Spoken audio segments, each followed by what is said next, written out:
Ya lo escuchan, están escuchando esa música, es el mal, no, es el profesor Gonzalo Peralta que llegó acá, que lo estamos esperando. ¿Cómo estás? Acalorado. Bueno. Vienes del infierno según esta canción. Claro. Exactamente. Highway to Hell. Sí, exactamente. Sí. Eso, hace mucho calor esta semana, va a ser mucho calor, pero no es nada comparado con lo que hace en Qatar. Porque tú pensemos en eso. Ya. Que no somos reporteros de Qatar, porque no, claro. Imaginemos eso. Gracias a Dios. O sea, de partida, yo creo que no, aquí así yo creo que no sería bien recibida. No, te la pidan.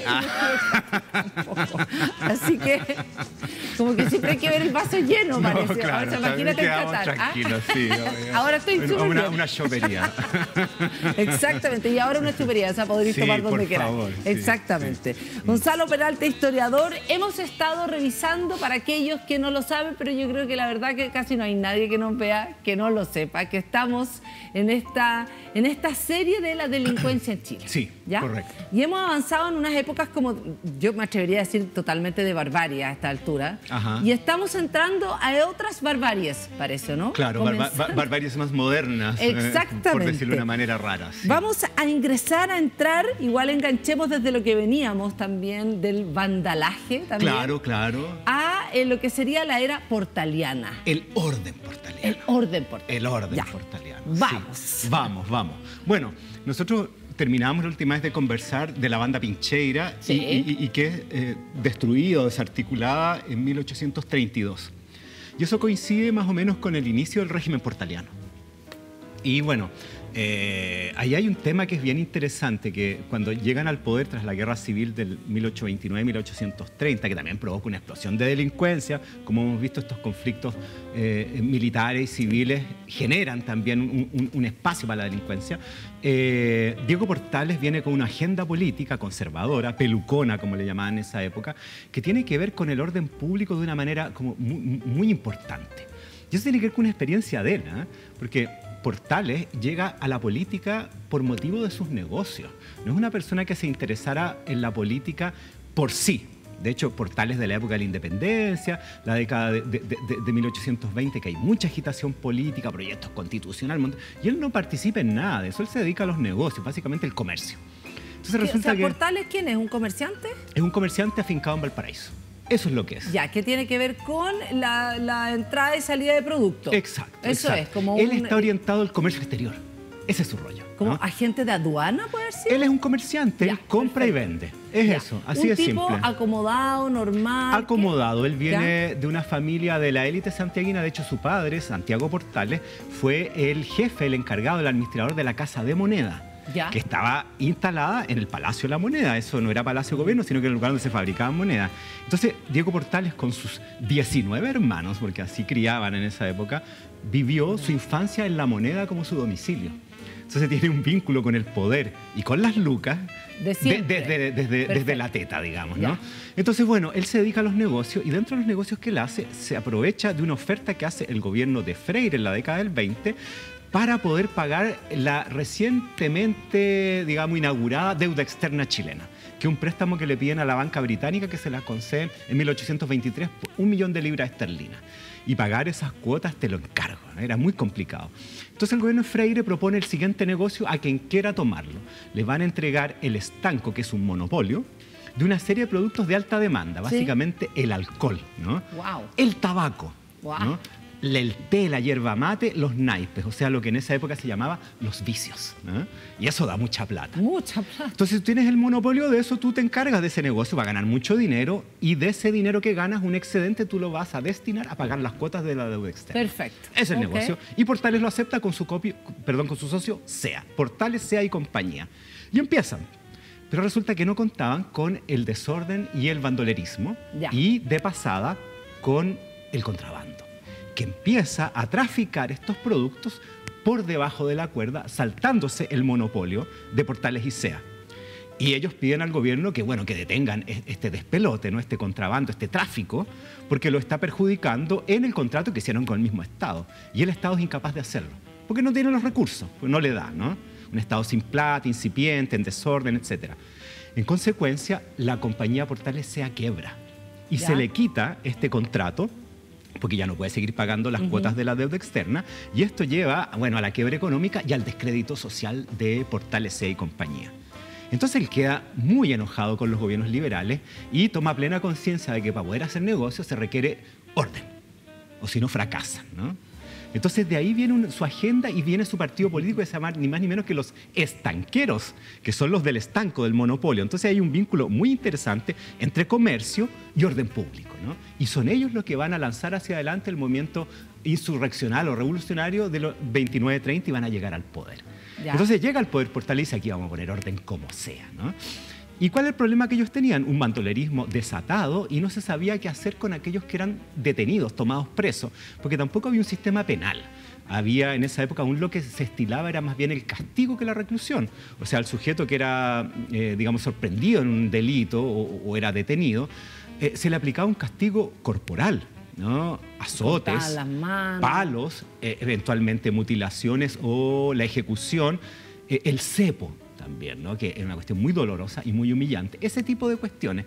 O lo otro es que lo enviaban a lo que denominaban colonias penales, que eran lugares muy aislados, como por ejemplo la isla Juan Fernández. O durante la colonia Valdivia, que era una zona muy lejana donde había también un presidio. Pero eso tampoco funcionaba mucho. ¿Pero eso era aplicado por quién, perdón? ¿Quién aplicaba la justicia? ¿Quién definía cuál era la pena? ¿Existían tribunales? Sí, por supuesto. Ya, eso sí. Pero... Sí. ¿Y existía policía? No todavía, ¿eran los militares? Muy incipiente, o sea, las primeras fuerzas policiales se instalaron en las principales ciudades, ¿no? Santiago, Valparaíso. Pero en las ciudades más pequeñas o en los campos, los que ejercían el orden público y la justicia eran básicamente los hacendados, ¿cierto? Claro. Que se les daba un cargo de parte del gobierno. Entonces ahí se confundían los intereses del hacendado con el orden público. Ya, pero esto ya era la... ya, ok. O sea, era un descontrol y una cantidad de abusos que se podían cometer ahí a discreción del hacendado, que te lo encargo. Y eso provocó una reacción del mundo popular también muy violenta. Y eso era una especie de círculo vicioso en el cual la delincuencia persistía, ¿no? Entonces, Portales dice, bueno, ¿qué vamos a hacer con esto? Y además no había plata, ¿no? Para construir cárceles y eso. Y resulta que Portales, esto es medio anecdótico, pero al parecer así ocurre, era un gran admirador del Quijote, del libro, ¿no? De la obra de Cervantes. No era una persona muy lectora, era un tipo más bien práctico, pero le fascinaba el Quijote porque lo encontraba muy gracioso, muy divertido. Se reía con el Quijote, ¿no? Desde la parte, digamos, de comedia del Quijote, que a nosotros tal vez nos parece un poco distante por nuestra experiencia escolar, ¿no? Pero si uno lo lee ya más adulto, la verdad que es gracioso. Ser, bueno, la cosa es que Portales leía el Quijote, se reía mucho y toma de un capítulo del Quijote donde Alonso Quijano, en su segunda salida, vuelto loco, recorriendo, ¿cierto?, los campos yermos de la Mancha, se encuentra con un grupo de sujetos que están siendo llevados presos a las galeras, o sea, a los remos, ¿cierto?, de los barcos de su majestad española, unos galeotes. Y a estos sujetos los llevan en una especie de jaulas, en carros. Y Don Quijote ve esto y se pasa toda una película en la cabeza de que están llevándose prisioneros a unas pobres almas, ¿no? Estos desalmados, y se lanza encima en su locura a todo Rocinante, ¿no? Lanza en ristre y espanta a los compadres, ¿no? Todos huyen y libera a los galeotes. Perfecto. Le funciona de una manera paradójica, como eran sus actuaciones. Bueno, y Diego Portales se mataba de la risa con esta historia y de repente dice, ahí está. ¡Qué buena idea! Cárceles móviles, el presidio ambulante. Carros con ruedas, arrastrados por yuntas de bueyes, con jaulas. Y en esas jaulas, los reos, trasladados por distintos lugares de la República a hacer obras públicas en trabajos forzosos. Ah, ya, yo pensé que como exhibición. Ya, de alguna manera... como una forma de solución al problema del castigo y la reclusión de los delincuentes. O sea, que en el fondo hagamos que sean útiles también. Entonces, de manera como trabajo forzado. Claro, pero en esta jaula. Es una especie de componenta entre el estilo del antiguo régimen, que es el castigo y el trabajo forzado, y la modernidad, que es la reclusión. ¿Esa será una de estas? A ver. A ver. Tiene... Bueno, no, ese parece que es un tipo que lo están llevando a un castigo, pero es un poco de ese tipo. Pero en el fondo parecería como de ese tipo. Claro, digamos. Ahora más grandes, con un buen número de bueyes y llevando también un buen número de sujetos y en caravanas. Entonces el espectáculo era horroroso, porque tú veías en cualquier camino por ahí, en caminos rurales, una hilera de yuntas de bueyes con carros, con jaulas, con personas al interior encerradas como bestias salvajes. O sea, en las peores condiciones de higiene. Mala alimentación, sin atención de salud, sin visita, digamos, de religioso, en una época, digamos, que había un mayor fervor, más creo, religioso, a la intemperie, casi desnudos. La situación de estas personas era tan terrible que ocurría en ocasiones escenas patéticas en las cuales familiares de las personas que estaban condenadas a este tipo de castigo seguían estas caravanas por los campos para darles algún tipo de auxilio en esas condiciones tan terribles, ¿no?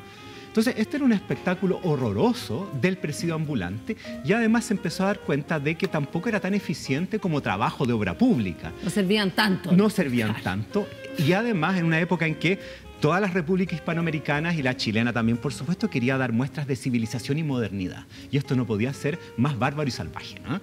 De hecho, muchos intelectuales de la época criticaron con horror estos espectáculos, siendo que eran sujetos que estaban cercanos al gobierno. Personas como Andrés Bello, que trabajaba para el gobierno y que era un extranjero y tenía mucho ojo con meterse con el gobierno, las criticó horrorizado. Sarmiento, que también estuvo en Chile y recorrió Valparaíso, se encontró con esta presidio ambulante en la zona de Placilla, a la entrada de Valparaíso, en la misma situación. ¿Ya? Hubo sublevaciones del presidio ambulante, de los presos ya no soportando más estas condiciones de vida, además con un trabajo durísimo, y que se sublevaban, se rebelaban, asesinaban a los guardianes y escapaban, ¿no? Entonces, esta fue, en cierto modo, la respuesta portaliana, la primera, a qué hacer, ¿cierto?, con los delincuentes. Y dentro de eso, bueno, surge una serie de personajes, porque se empieza a ver que estas son respuestas de la autoridad que son desmedidas y abusivas, ¿no? Que no se condicen con el delito supuestamente cometido. Además, no había mucha claridad con la duración de las penas. Aún no se había promulgado el Código Penal chileno, ni siquiera el Código Civil, entonces aún persistían las leyes españolas, que eran muy confusas, muy primitivas y muy brutales. Ahora, el vandalaje seguía y continuaba, el contrabando continuaba, o sea, todo esto no, de alguna manera no logró persuadir tampoco a ninguna de esas bandas, o sea, seguía este descontrol, ¿no? Seguía este descontrol. ¿O se logró? O sea, se logró un cierto control debido a la aplicación de una represión a discreción, ¿no? Por ejemplo, Portales también aprovecha el año 1936, 37, 38, cuando estalla la guerra contra la Confederación Perú-Boliviana, que él impulsa por otros motivos, nada que ver con esto, que se declara ley marcial. En consecuencia, las autoridades militares pueden aplicar justicia sin necesidad de acudir a los tribunales ordinarios, ¿no? Entonces, eso permitió toda clase de abusos y arbitrariedades para reprimir este tipo de cosas. Ahora, ojo, yo no pretendo aquí idealizar al delincuente ni al bandolero. Podían ser sumamente violentos y muy brutales también. Pero estas respuestas no eran muy civilizadas, que digamos, ¿no? No, por supuesto que no. Y tampoco eran muy prácticas al final, ¿no? Entonces, en esas condiciones surge una resistencia muy fuerte desde el mundo popular hacia la élite y hacia la aplicación de justicia, en la cual se confunden ambas cosas. Ejemplo de ello son los hacendados subdelegados, ¿no? Entonces surgen una serie de personajes del mundo del delito, del bandolerismo, que son elevados a héroes populares, ¿no? Claro, por supuesto, obvio. Claro, y ahí hay un par de personajes que son súper interesantes. Por ejemplo, hay uno que se llama Francisco Falcato, Pancho Falcato, que él es sometido al castigo del presidio ambulante. Y él encabeza una de las rebeliones del presidio ambulante y una de las huidas del presidio ambulante. Y un personaje bien extraordinario que después se convirtió en leyenda y que era reproducido de boca en boca a través de... Ahí está, ¿no? Son las astucias. Porque él era un sujeto muy astuto. De Pancho Falcato. Ese es el asunto. Y Pancho le decían ya Pancho Falcato. Él era Pancho Falcato. ¿Y cuál era la gracia de Pancho Falcato? Primero, él no derramaba sangre. Era un delincuente astuto, era un pillo, ¿no? Claro. Él privilegiaba el asalto a los ricos y los poderosos y lo que hacía para realizar sus fechorías, ¿no? Porque de todas maneras eran delitos y violencia, era la astucia. Y hay una serie de leyendas de cómo él engaña a sus víctimas y sobre todo cómo engaña a la autoridad, ¿no? Disfrazado de cura, por ejemplo. Hay una muy divertida que él con su banda asalta una hacienda cuando Las Condes era campo, ¿no? ¿Ya? Y la asalta disfrazado de monje dominico por el monasterio de los monjes dominicos en Las Condes, ¿no? Y se cruza con un pelotón de policías, ¿no? Y estos disfrazados de fraile. Y claro, los policías sospechan, ¿no? Como 8 frailes con una catadura que te le encargo en medio de la noche, ¿no? Bien cargados de cosas. Y los interceptan. Y uno le dice, ¿qué hacen aquí, padrecitos? Bueno, vamos camino del convento a atender a unos pobres enfermitos y les llevamos aquí los sacramentos. Y además, si ustedes nos quieren acompañar porque nos sentimos un tanto inseguros en medio de la noche y estamos rezando el rosario, entonces ustedes podrían acompañarnos a rezar el rosario con nosotros. Le hace una serie de propuestas cada vez más latera y beata que los otros, que termina espantando a los policías, ¿no? Y así libran. En otra, ponte tú, se hace pasar por invitado a una casa también de una hacienda, asalta la hacienda y llega la policía y se hace pasar por el dueño de la hacienda, invita a los policías a carretear con ellos porque es la noche de Navidad y pasa toda la noche carreteando con la policía, los despacha borrachos y después se va con el botín. Pero es genial. No, sí, es extraordinario. Aquí aparece como una idea, como una especie como de Robin Hood, como una idea como de un personaje que en el fondo que es del pueblo, digamos, que es un pillo igual, pero que... Sí. Que reparte su riqueza, no sé, o es inteligente, o es... no sé. ¿Pero eso es verdad o esto es un mito? O sea, yo creo que es una combinación. Tiene que ver, por un lado, con una gran resistencia del mundo popular a la aplicación de la justicia, por lo que acabamos de conversar, y porque efectivamente había algunos cuantos que estilaban este tipo de práctica en tener como principal objetivo, ¿cierto?, de sus depredaciones, a los ricos, ¿no?, a los hacendados, a la gente con dinero, y no meterse con la gente pobre, ¿no? Es lo que en la pobla se llama no ser un doméstico, ¿no? O sea, no asaltar en tu población. Y esto crea un concepto que es bien interesante, que lo va a trabajar luego desde la teoría el historiador británico Eric Hobsbawm, donde él trabaja el tema del bandidaje en Europa, en estos lugares, que se llama, él lo denomina como rebeldes primitivos. ¿Y qué quiere decir esto? Que en algunos casos, yo diría que en nuestros los pincheras son un buen ejemplo de aquello, hay grupos que se dedican al bandidaje, pero como una especie de resistencia social a la autoridad, ¿no? Y que tienen ahí está Hobsbawm, ¿no? Un respaldo popular, ¿no? Que tienen esto de Robin Hood, tal cual, o sea, le roba al rico para dar al pobre. Por ejemplo, Pancho Falcato, para la Guerra Civil del 51, cuando es el alzamiento en Santiago en abril del 51, el pueblo lo va a buscar porque estaba preso en la cárcel para que liderara el alzamiento. O sea, así era de popular y esas eran las vinculaciones políticas de estos personajes desde el mundo popular. O sea, una especie de rebelión espontánea sin proyecto político claro. Más que la resistencia, ¿no? O sea, cero proyecto político. Claro. Pero es súper interesante lo que decís tú. Vamos a dejar más o menos hasta acá porque nos falta mucho por desarrollar en la parte portaliana.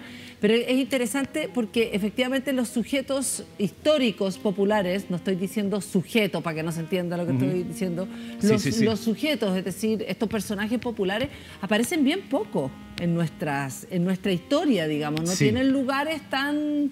O sea, se habla de portales, conocemos las cartas, conocemos todo, pero digamos como que los individuos populares no los conocemos tanto tampoco. No, claro. Conocemos poca historia, digamos, de verdad. Sí, es cierto. A ver, hay una cierta leyenda, por ejemplo... Bueno, primero del mundo popular a través de la lira popular, ¿no? Que eran lo que se denominaba la literatura de cordel, que eran unos relatos escritos en versos como poema, de manera que la gente que era analfabeta pudiera aprenderlo gracias a la rima, igual que una canción, ¿no? Entonces alguien las leía y se aprendían, y venía con algunas ilustraciones tipo grabados en el estilo que tienen la iconografía del Liguria, del restaurante Liguria. Esos perfiles como de tinta, ¿no? Y estos se reproducían de manera masiva y a nivel popular, y ahí se levantan estas leyendas. Mira, ahí aparecen estos personajes. Porque es literatura popular. Escrita por gente popular y con versos en décimas desde el mundo popular. ¿Y dónde porque es oral, ¿no? Es oral. ¿Y porque dónde se enteraba uno de la vida del bandido? A ver, en este caso, digamos, bueno, el que estás describiendo tú. A ver, yo diría que distintos lados. Un medio es la prensa, ¿no? Pero nadie sabía leer. Claro, el mundo popular a través, por ejemplo, de la literatura de cordel, que era recitada y aprendida, y además venía con estas ilustraciones que permitían seguir más o menos la historia sin saber leer, ¿no? Tiene que ver con eso. Tradiciones populares donde se contaban estas hazañas, ¿no? El mismo Pancho Falcato escribía décimas, él poetizaba, ¿no? Perfecto, entonces en ese sentido también él cuenta su historia, pero en ese estilo, en esa métrica, en ese género, por así decirlo. Ahora, Pancho Falcato parecía o aparecía en la época portaliana, donde ya Portales comienza a ser como, digamos, se comienza a transformar este personaje tan clave en nuestra historia de Chile. ¿Era como de alguna manera un rebelde ante eso? No, por eso decís tú que no es una clave política, ¿no? O sea, él es rebelde ante la autoridad, más que rebelde ante un partido o una tendencia política. No son ni liberales ni conservadores. Ellos se rebelan ante la autoridad que se ejecuta a través de la ley. Que la ley... Mira, la imagen es esta, la del bandolero. Un sujeto que es víctima de una injusticia. Y esa injusticia es la venga. Porque la venganza es la respuesta virtuosa, ¿no?, de alguien de coraje. Y eso lo fataliza y lo lleva al delito. Ese es más o menos el relato clásico de cómo el sujeto popular cae en el bandolerismo. Ahora, esa es una idealización, porque son muchas las vías. Pero estos personajes tienen este tipo de leyendas, ¿no? Perfecto. ¿Y Falcato era ese personaje? Falcato era ese personaje. Ya. Vamos a seguir, entonces, Gonzalo Peralta, con esta... Estamos iniciando la era portaliana, entonces. Así es, sí. Y nos queda dando vuelta, no existían cárceles, obviamente las prisiones existían. Las cárceles existían, pero eran del estilo de los calabozos de las comisarías. O sea, son lugares donde los presos eran mantenidos un ratito para luego aplicárseles un castigo o enviarlos a una colonia penal. Pero no existía un lugar como una penitenciaría donde los reos fueran a cumplir una sentencia de reclusión por largo tiempo. Perfecto, pero en Europa sí existían. Estaban empezando a instalarse, sobre todo en Estados Unidos y también en Europa. Es lo que Michel Foucault va a llamar la transición del castigo a la vigilancia. Ya, pero y en la época de Portales, que esto lo vamos a dejar anunciado nomás, el tema de vamos a poder ya avanzar al tema de tener una cárcel en nuestro país. Sí, porque estos intelectuales, por ejemplo, que criticaban el presidio ambulante como Andrés Bello y Sarmiento, conocían estas experiencias de lectura. De hecho, Bello fue discípulo de Jeremías Bentham, que es uno de los que crean la idea de la penitenciaría, ¿no? Entonces ellos empiezan a escribir en la prensa de que es necesario un nuevo sistema penitenciario para ser un país moderno, civilizado y para ahora no solo castigar, sino que rehabilitar. Entonces ese es el giro que viene y eso es lo que va a venir después de esta época. Excelente, Gonzalo Peralta, qué buena historia, tremenda historia la que estamos revisando, la historia de lo que llamamos grandemente la delincuencia en nuestro país, pero que tiene muchos matices. Y vamos a avanzar la próxima semana a lo que es la creación de la penitenciaría en nuestro país. Gonzalo Peralta, muchas gracias por estar con nosotros. Y nosotros seguimos en Cadena Nacional. Viene la Mesa Sin Respeto, no se vayas, estás en Vía X.